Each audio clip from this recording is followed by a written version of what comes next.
ನಮ್ಮಲ್ಲಿ ಕೆಲವರಿಗೆ ಬೆಳಗ್ಗೆ ಎದ್ದು ಕೂಡಲೇ ಬೇಕು ಅನ್ಸೋ ಫಸ್ಟ್ ಥಿಂಗ್ ಅಂದ್ರೆ ಕಾಫಿಯ ಸುಗಂಧವೇ ದಿನಕ್ಕೆ ಎನರ್ಜಿ ಕೊಡುತ್ತೆ ಅನ್ನೋ ಭಾವನೆ ನಮ್ಗೆಲ್ಲರಿಗೂ ಇದೆ.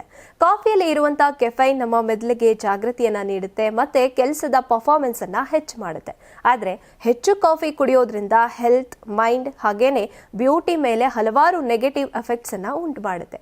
ಕಾಫಿಯಲ್ಲಿರೋ ಕೆಫೈನ್ ನರ್ವಸ್ ಸಿಸ್ಟಮ್ ಅನ್ನ ಸ್ಟಿಮ್ಯುಲೇಟ್ ಮಾಡುತ್ತೆ. ಸಾಯಂಕಾಲ ಅಥವಾ ರಾತ್ರಿ ಕಾಫಿ ಕುಡಿದ್ರೆ ನಿದ್ರೆ ತಡವಾಗಿ ಬರುತ್ತೆ. ಲಾಂಗ್ ಟರ್ಮ್ ಸ್ಲೀಪ್ ಡಿಪ್ರವೇಷನ್ ದೇಹದ ಇಮ್ಯುನಿಟಿಯನ್ನ ಕಡಿಮೆ ಮಾಡುತ್ತೆ. ಮೆದುಳಿಗೆ ಸ್ಟ್ರೆಸ್ ಅನ್ನ ಹೆಚ್ಚು ಮಾಡುತ್ತೆ. ಹಾಗೇನೆ ಮುಖದಲ್ಲಿ ಡಾರ್ಕ್ ಸರ್ಕಲ್ಸ್, ಪಫಿನೆಸ್, ಡಲ್ನೆಸ್ ಅನ್ನ ತರುತ್ತೆ. ಹೀಗಾಗಿ ಹೆಚ್ಚಾಗಿ ಕಾಫಿ ಕುಡಿಯೋದ್ರಿಂದ ಸ್ಕಿನ್ ಹೆಲ್ತ್ ಕೂಡ ಕಡಿಮೆ ಆಗಬಹುದು.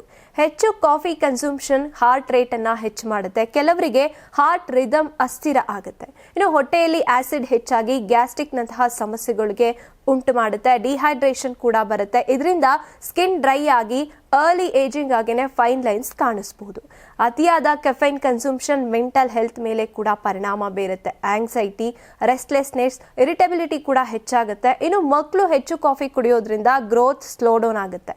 ಹಾಗಾಗಿ ಸಂಪೂರ್ಣವಾಗಿ ಕಾಫಿಯನ್ನ ಅವಾಯ್ಡ್ ಮಾಡಬೇಕು ಅಂತ ಏನಿಲ್ಲ, ಆದ್ರೆ ಬ್ಯಾಲೆನ್ಸ್ಡ್ ವೇನಲ್ಲಿ ಕನ್ಸ್ಯೂಮ್ ಮಾಡಬೇಕು. ದಿನಕ್ಕೆ 1-2 ಕಪ್ ಕಾಫಿ ಕುಡಿದ್ರೆ ಒಳ್ಳೆಯದು.